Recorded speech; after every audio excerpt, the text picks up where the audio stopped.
Mais uma morte, desta vez de uma criança de apenas 10 anos de idade. Isso aconteceu de novo na Santa Casa de Igarapava, só que já é a segunda morte em apenas uma semana. E a família do garoto também fala em negligência. Eu vou ao vivo agora com a Márcia Maria, que tem mais detalhes. A Márcia, que esteve em Igarapava agora há pouco, conversou com os familiares e vem relatando essa história. Márcia, claro que a família e todo mundo da cidade já está estranhando, porque são muitas mortes que vêm acontecendo, infelizmente, na sequência. E agora o intervalo entre uma morte e outra de apenas uma semana, realmente é um caso que intriga a população. É isso, Márcia? Boa tarde. Exatamente, viu, Valentim? Para você, uma boa tarde a todos que acompanham o Balanço Geral. Eu estive hoje em Igarapava, consegui conversar com o Antônio, né, que é o pai do menino Wesley, de 10 anos. Ele estava muito abalado, tinha acabado de sair da delegacia após fazer um boletim de ocorrência, conversou com o delegado, inclusive, sobre a morte do filho, essa morte que aconteceu no hospital da Santa Casa em Igarapava. Seguinte, Valentim, ele nos relatou que o filho teria passado mal na escola durante a tarde, estava com dor na barriga e diarreia. Então, os pais foram chamados pela direção da escola, eles foram até lá e levaram a criança para a Santa Casa. Na Santa Casa, teve que enfrentar a demora no atendimento e depois dessa demora, Valentim, a criança foi atendida e ficou no soro por quase uma hora, mas não passou por nenhum exame e acabou sendo liberada. A criança foi, então, com os pais para casa, só que horas depois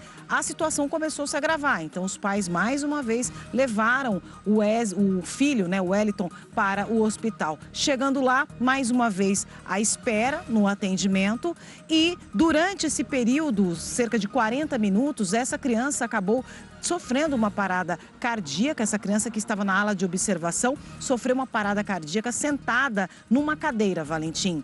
Antes disso acontecer, o pai já tinha reclamado com os funcionários o porquê da demora e foi nesse meio tempo que o Wellington, infelizmente, acabou sofrendo uma parada cardíaca e morreu no hospital. As causas da morte ainda não foram esclarecidas. O Antônio, o pai da criança, ainda está correndo atrás de todos os documentos para fazer a liberação do corpo, enfim, e também pegar o atestado de óbito para saber qual foi a causa da morte. Lá mesmo na cidade, Valentim, eu conversei com o secretário municipal de saúde, Luiz Carlos Vergara, questionei ele a respeito dessas mortes em série no próprio hospital. Ele disse o seguinte, que todos os casos estão sendo apurados porque foram abertos aí processos administrativos. Quem vai julgar é a Justiça. Também conversei com a assessora jurídica do Conselho de Saúde do município. Ela disse o seguinte, que a situação é preocupante, que a saúde está um caos em Igarapava, que todos os casos já foram levados para o Ministério Público e hoje, inclusive, vai ter uma sessão extraordinária na Câmara para poder discutir, então, esses casos dentro da saúde que está revoltando, então, a população. A gente noticiou aqui no começo da semana, né, Valentim, a morte da Luzia Regina Volierti, de 56 anos, ela que chegou até o hospital sentindo dor no peito e também no braço esquerdo. Acabou falecendo depois de ir 2 vezes à instituição à procura de atendimento médico. Relatamos também no começo do ano a morte de 3 bebês, né? Que as famílias choram até hoje as mortes dessas crianças, Valentim. Questionei também o secretário a respeito dessas mortes e mais uma vez ele disse que tudo está sendo apurado através de procedimentos administrativos. É claro que a gente também vai aguardar uma posição do Ministério Público, porque o Ministério Público já tem ciência de todos esses casos desde 2020. E o próprio Conselho Municipal, que tem dificuldade na atuação com a Secretaria de Saúde, não tem acesso aos fatos que realmente estão acontecendo dentro da pasta, Valentim. Então, fica este impasse. Agora, na cidade, à noite, logo mais à noite, vai ter, então, essa sessão extraordinária para discutir, então, o que realmente está acontecendo na Santa Casa para resultar, então, nessas mortes, né, Valentim?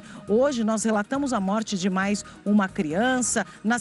No começo da semana, foi a morte desta dona de casa. E agora, qual vai ser o próximo próximo óbito. Então, nós estamos acompanhando este caso. Conversamos com o secretário, então, de Saúde, que disse que está apurando os fatos através de procedimentos administrativos. Conversei, então, com a assessora jurídica do Conselho Municipal, do Conselho de Saúde, que inclusive disse que vai ter uma sessão extraordinária na Câmara, e o Ministério Público, que já está ciente do que está acontecendo dentro do hospital. Valentim, é com você. Olha, a Márcia Maria, que acompanhou todos os detalhes, esteve também frente a frente com o pai desse menino que perdeu a vida nas últimas horas. Olha que tristeza para essa família, uma criança cheia de vida com apenas 10 anos de idade, uma criança que passou mal na escola, que foi até o hospital, que foi medicada, foi liberada, voltou para o hospital e, infelizmente, na espera pelo atendimento, pela demora na espera, essa criança com certeza teve o caso agravado. Tiago, foi isso que causou a morte? Isso é os peritos que vão definir, tá? Mas claro que esse atendimento, se fosse prestado de uma forma mais ampla na primeira chegada ao hospital, com certeza o desfecho poderia ser diferente, tá? Poderia ter feito um eletrocardiograma, um exame mais complexo, não sei se pediram um exame de sangue para o menino, mas para tentar entender o que estava acontecendo, tanto com ele quanto com essa dona de casa e tanto também com os outros casos. Aconteceu uma vez, Valentim, olha que tristeza, infelizmente aconteceu 2, 3, 4, 5 vezes, e aí a gente tem que começar a cobrar uma resposta para entender como esse corpo clínico faz esse atendimento dentro da Santa Casa de Garapava. E eu conto com o Ministério Público, que é um órgão sério, um órgão respeitado, para conseguir seguir com essas investigações. Ainda hoje tem a reportagem completa, é isso, Marcinho? Exatamente, Valentim. Só para a gente fechar, eu continuei conversando com o Antônio, pai do Wellington, e ele disse que o menino era muito alegre, era divertido e que tinha o sonho de ser carreteiro, Valentim. Mas, infelizmente, a vida dele acabou sendo, então, levada de uma forma ainda a ser esclarecida. Esse menino que acabou falecendo dentro do hospital de Garapava. É com você. Muito obrigado, Márcia Maria. Já, Márcia, com todos os detalhes, inclusive esse depoimento do pai, o depoimento do secretário de Saúde. A gente está aqui ansioso para ver detalhes desse caso em primeira mão, que você vê no Balanço Geral. Infelizmente, a morte desta criança de apenas 10 anos de idade, uma criança tão cheia de sonhos, como todas as crianças, né? A gente consegue imaginar uma criança, uma pessoa perdendo a vida aos 10 anos de idade, com uma vida ainda, muita coisa ainda para viver. Que tristeza, gente. A gente vai continuar acompanhando e cobrando uma resposta para que novas vítimas não aconteçam na sequência aqui. Como tem acontecido nessa semana, já é a segunda.